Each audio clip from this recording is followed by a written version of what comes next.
Hello and Namaste from Venkat Ailur. In this video, we will talk about ragas and some of the surrounding terminologies. In another video I had posted in this channel, I had explained what are pure notes as well as how the Melakarta table of 72 ragas that we use currently, the Sampurna Melakarta Paddhati, how it was derived by using all the combinations of the notes that we have in the basic Saptaswaras. And we also noted that time that there are 16 swarams but only 12 swarasthanams because some of the swarams overlap. Now, if you look at the Melakarta table, you will find the first ragam is Kanakangi. Kanakangi, if you look at it, it has all the first notes, Re1, Ga1, Ma1, of course, and then Dha1, Ni1. The second Melakarta, Ratnangi, will have all the notes up to Dha1 same, but it uses Ni2. So it's basically Dha1, Ni2. The third Melakarta will have Dha1, Ni3. The fourth Melakarta will have Dha2, Ni2. The fifth Melakarta will have Dha2, Ni3. Then the last Melakarta in that set will have Dha3, Ni3. So this forms a chakram. So there are 12 chakrams in the Melakarta table. 6 of them have Shuddha Madhyamam, that is Ma1. The next 6 of them have Pradimadhyamam, Ma2. And each chakram consists of 6 ragams. And in each chakram, the scheme which I just now explained repeats. So what changes in the chakrams? The first 6 chakras which have Shuddha Madhyamam or Ma1, what changes is the Rishabham and Gandharam. The first chakram of 6 ragams have Re1, Ga1. The next chakram of 6 ragas have Re1, Ga2. The next chakra of 6 ragas have Re1, Ga3. The next chakram has fourth chakram, that is Re2, Ga2. The fifth chakram has Re2, Ga3. And the sixth chakram has Re3, Ga3. And the remaining Dha1, Ni2, within the 6, it undergoes a variation which I already explained. Right? I'll share the table of Melakartas. You can also have a look at it in the meantime. Now, the first 6 chakras are over, which means 36 ragas are over. The next 36 ragas repeat the same pattern, but instead of Shuddha Madhyamam, they have Pratimadhyamam. So this is how you got 72 Melakartas, which are considered the basic ragams from which all ragams are supposed to have been derived from. Again, remember, Melakarta scheme is a theoretical framework for classifying and understanding ragams better. Ragams existed before such classifications came into being. So, it's not the Melakarta was first invented and then the ragams came out of it. It is true that after the scheme of Melakarta, 72 Melakarta system was defined, some ragams have been added to the already existing list, but they are relatively smaller in number compared to the ragam which already existed all along. These Melakarta ragams are also called Janaka ragams or parent ragam, in the sense that from which all other ragams are derived from. The derived ragas are called janya ragas. Janya ragas. For example, Mohanam is a janya raga. Shankarabharanam is a parent ragam or a Janaka ragam or a Melakarta ragam. Janaka ragam and Melakarta ragam is used interchangeably. Now, the name as it is used in the Melakarta table could be different from the ragam's name that we commonly use. For example, Shankarabharanam is called Dhira Shankarabharanam due to the classification scheme of using Katapyadi Sankhyas to show the number of the Melakarta in the name itself. That also I have explained in my other YouTube video.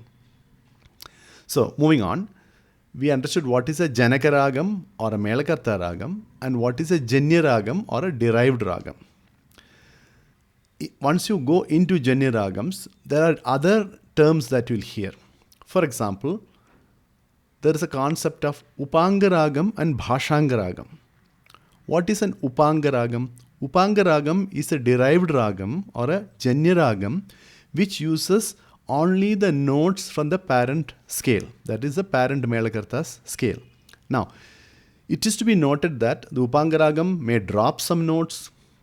it may have some vakra sancharam, like a zigzag pattern, sa ga re ga ma, right?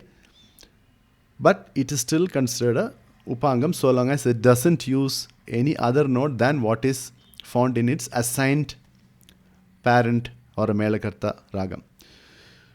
One more item to note is, since the janya Ragams may not use all the notes, it may be possible theoretically to derive the same janya Ragam from different Melakartas also. Indeed, if you look at Mohanam, which is such a common Ragam, some books would list it under Harikamboji as a parent Ragam. Other books follow the more common terminology of Mechakalyani as a parent Ragam. So such differences can exist, and rightfully so. Generally speaking, looking at the Raga Lakshanam, musicologists tend to assign one or the other as a most appropriate parent Ragam. Moving on, the another type of Ragam classification is bhashanga Ragam. Bhashanga Ragams are derived Ragams or janya Ragams which use the notes found in the parent Ragam as well as use some notes, maybe one or more notes that are not part of the parent Ragam scale. So these notes are called Anyaswarams, which are not part of the parent Ragam. For example, look at Kamboji. Hari Kamboji, 28th Melakarta, is a parent Ragam of Kamboji. But Kamboji uses both Nishadams, Ni 2 and Ni 3. And Ni 3 on a specific context. Ni 2 is a native note that it has from the parent Ragam. So Kamboji would be called a bhashanga Ragam. Bilahari is a bhashanga Ragam. Like that, many Ragams do co-opt or adopt notes not found in the parent Ragam, and that adds to the beauty of the Ragam in many ways. When we look at terms that are used to describe Ragams, another thing that comes to mind is Audavam, Shadhavam, Sampurnam. Sampurnam means a Sampurna Ragam is the one which has all the 7 notes in some form. It need not be a Re1, Re2, whichever it is, but all the 7 notes are present in the Ragam, then it's called a Sampurna Ragam. Vakram, when we say, there's a zigzag pattern in the Ragam. Sa ga re ga ma pa da pa sa Ananda Bhairavi. It will never be sung as Sarigama. It will always be sung as Sagarigama. Vasanta, for example, Samagama Dhanisa is a Vakra Prayogam. But Sagama Dhanisa is also used in Vasanta. So many Ragams have such Vakra Prayogams also. So when we say Audavam, means the scale has 5 notes. For example, Mohanam. Sa re ga pa dha sa sa da pa ga re sa. That is a Audhava Ragam, which means Audhavam in the Arohanam and Audhavam in the Avarohanam. Many Ragams are there in Audhava classification. Hamsadhani is one. Sa ga ma da ni sa sa ni da ma ga sa Hindolam. There are many more Ragams. Shadavam is a Ragam which has 6 notes. Sa re ga ma pa dha sa. Only one note has been dropped. Sa re ga ma pa dha sa. Ni is dropped. This is the Arohanam of Kamboji. Kamboji's Arohanam is Shadavam. Avarohanam is Sampurnam. Sa ni da pa ma ga re sa. So it is a Shadava Sampurna Ragam. If the Ragam scale has only 4 notes, generally speaking, you have to have at least 4 notes for a Ragam to be expressed. If only 4 notes are present in the Ragam's scale, then it's called Swarantaram. There are some Ragams like that. Navarasa Kannada is one example. Sa ga ma pa sa sa ni da ma ga re sa. So only 4 notes. But typically you will find that 4 notes in Arohanam means Avarohanam will have more notes. Otherwise the Ragam gets limited in some ways from being expressed beautifully, I suppose. Sa ni da ma ga re sa. That is a Shadavam in the Avarohanam. Sa ni da ma ga re. So that is a Swarantara Shadava Ragam. There are no popular Ragams which has only 4 notes in the Arohanam and Avarohanam.